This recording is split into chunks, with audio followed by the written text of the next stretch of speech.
Hello everyone, welcome to my channel. It's Jin. This is a May wrap-up video. I read 7 books in May. It's a productive month, right? So first of all, I read Foster by Claire Keegan. It was my first time to read her books. Foster is a story about a girl who was sent by her parents to foster parents to live with the foster parents, and as she adjusts to her new life, she must deal with the complexities of shape, belonging, and identity because she never met those things in her original family. And the story also explores her inner world, especially the emotional journey, her hopes, her fears, and love, cares. These things she never met in her original family. She never had things in before. So I think the story is very wonderful, and we can also see the relationship, identity, the importance of belonging, and the girl's original family, her parents didn't see her for a long time. So when I read the story, actually I felt a bit sad for her, but at last the girl has a good ending. So the book is good, but it's not my type, so I'll give it 3 stars. Just it's not my type. When I read, I just couldn't get into it. So is Foster by Claire Keegan. I also read Somewhere Towards the End by Diana Arthur. I've already introduced it in my last video. It's my second non-fiction book. I think it's a meaningful and a must-read book for young readers. We follow Arthur. She explores her thoughts, observations of society, and her experiences from youth to old age life. What impressed me is that part that her mother was sick. They looked after her for a long time, a month I think, and she felt very tired. At that time, her sister or her niece, her sister came to the hospital to look after her. I think it's very touching. It's the meaning of family. Yeah, so I think this part very touching, moving. Yeah, this is Somewhere Towards the End by Diana Arthur. I also read 2 books by Roald Dahl in May, The BFG and The Witches. Personally, I more like The Witches. I think it's more interesting than the BFG. When I read BFG, I just put it down for many times, but I forced myself to finish it. So The Witches is following a boy who goes into a room where he finds the witches are holding the annual convention, and he hears about their evil plans, and he managed to escape from the room and back to his grandma.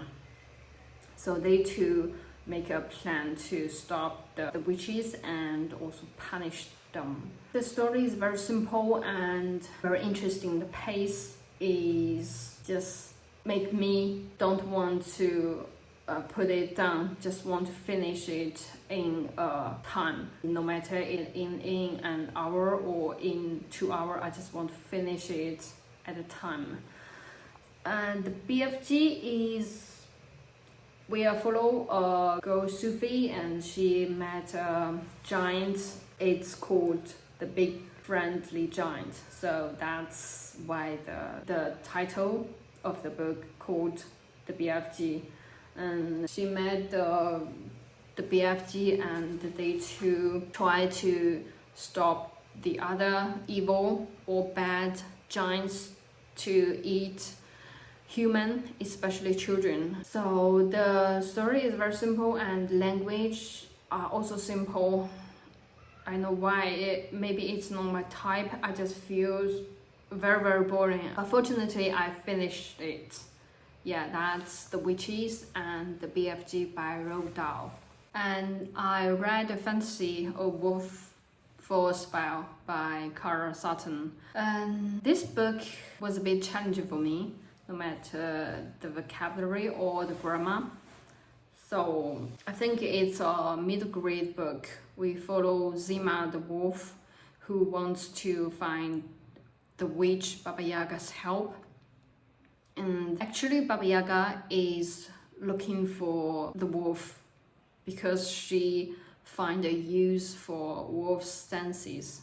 So they changed their body and now Zima in Baba Yaga's form. And meantime, the village girl, the young girl, is called Nadia. Nadia, who also wants to find Baba Yaga's aid because her little circle, her little family has some problems. Yeah, I think so. And when she met Baba Yaga, actually it's Zima. They two work together and also the villagers to fight the evil Tsar and defeat her to protect Zima's pack and also Nadia's family. The plot a bit complex and the storyline, it's not very linear. They just skip to Zima and skip back to Nadia, and also Baba Yaga come into the story. So I think that's the reason why when I read it, it's a bit challenging. I'm struggling with read it. Yeah, that's The Wolful Spy by Kara Sutton. I also read The Yellow Wallpaper by Charlotte Perkins Gilman, and it's a feminist literature. We follow a woman who is suffering postpartum depression, and her husband, a physician, sent her to he thinks she needs to be isolated, so he locked her wife into rented some house to recover.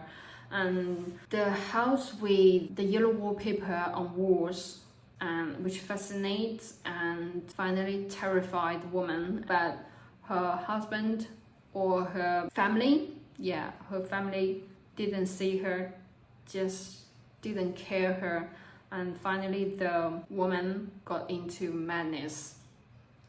That's a very short story, but we can see the importance of mental health, the postpartum depression, and the patriarchal system in the story. So this is a wonderful literature. I give it 5 stars, and I will reread it maybe some days. Yeah, that's The Yellow Wallpaper by Charlotte Perkins Gilman. And thank you for